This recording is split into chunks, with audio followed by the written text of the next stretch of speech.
अब इसका विरोध जो करते हैं हमारे मार्ग का, क्योंकि कौन करते हैं? वो करते अज्ञानी जो गुरु पद पर बैठे हैं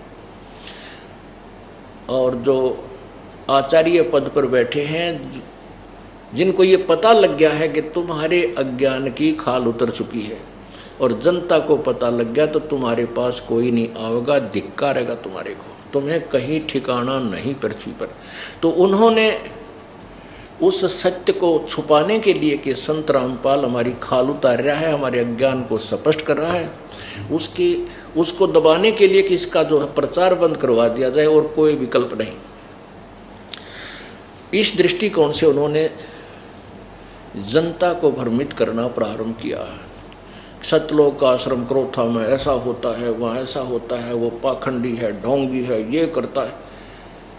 वो ये चाहते थे कि उसको इतना बदनाम कर दे रामपाल को कि वहाँ कोई व्यक्ति जावे कोई ना अपनी बहन बेटियां न जान दे। जनता को भ्रमित किया, फिर राजा को भ्रमित किया,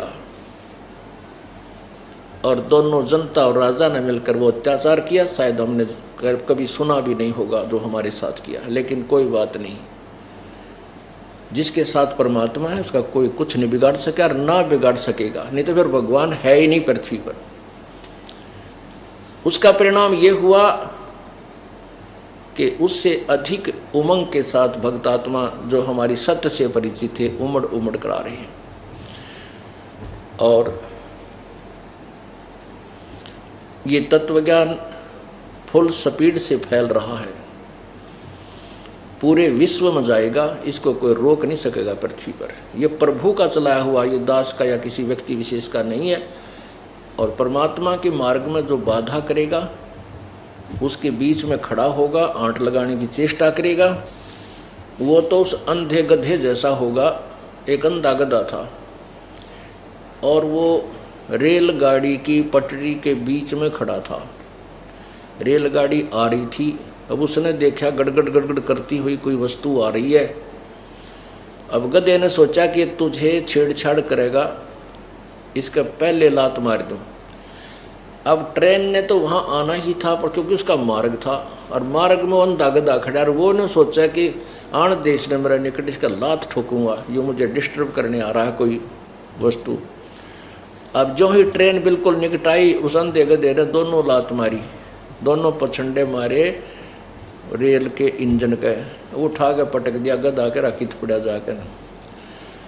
तो रेल के मार्ग में अंधा गधा खड़ा कभी रुक सकता है? तो जो परमात्मा के मार्ग में, कबीर परमेश्वर के इस मार्ग में बाधक बनेंगे, वो अंधे गधे समझ लेना, और उनकी वो दुर्गति होगी आपके सामने दिखा दूंगा। चाहे राजा था चाहे प्रजा, जो भगवान के बारे में और इन भोली भाली आत्मा भक्तों के साथ है अत्याचार किया, 2 साल तक लगभग भगवान का प्रचार बंद करवा दिया, इनके वो दुर्गति होगी।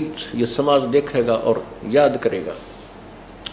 दास बद्दुआ नहीं दे रहा, लेकिन उनके किए हुए कर्मों का प्रतिफल बता रहा हूं, ये होगा। ऐसे बहुत से प्रमाण आ रहे हैं उन गाँवों के जो विशेष बकवाद करा करते। एक घर के 2 बच्चे गए थे वहाँ पर पेट्रोल ले रहे, उसमें बोतल में पेट्रोल बम बना के फेंके थे, दोनों को अदरक मारा पड़ा है, दोनों को ही, 2 भाई थे। तो ऐसे ऐसे बहुत से प्रमाण हैं जो अब बता रहे हैं भक्तात्मा जी, सचमुच ये तो जुल्म जिन्होंने किया था उनके आगे आ रही है, ये तो आवेगी।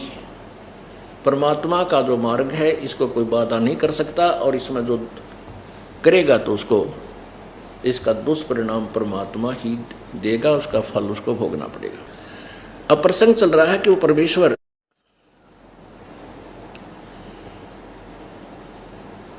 जब आते हैं तो अपने तत्व ज्ञान का प्रचार करते हैं, और वो बताते हैं कि अंधे की बाँ अंधे ने पकड़ रखी है। अब वो रास्ता कैसे बता सकेंगे? अब परमेश्वर आए, उन्होंने ये सत्य मार्ग बताया, और हम दासों की आंख बना दी, मोतियाबिंद का ऑपरेशन कर दिया, और फिर ये एक हॉस्पिटल चालू करवा दिया, सत्संग स्थल, जिसमें अज्ञान रूपी, अध्यात्मक अज्ञान रूपी मोतिया बिंद का यहाँ ऑपरेशन किया जाता है। और फिर वो पुण्यात्मा परमेश्वर के यथार्थ ज्ञान से परिचित होकर गदगद हो जाता है। आप देख रहे हो दूर दूर देशों से पुण्यात्मा परमात्मा की प्राप्ति में यहाँ पहुँच रहे हैं। गर्मी हो, सर्दी हो, चाहे कैसी ही आपदा हो, आंधी तूफान आए, ये पुण्यात्मा छोटे छोटे नवजात शिशुओं को लेकर परमेश्वर के चरणों में पहुँच जाते हैं।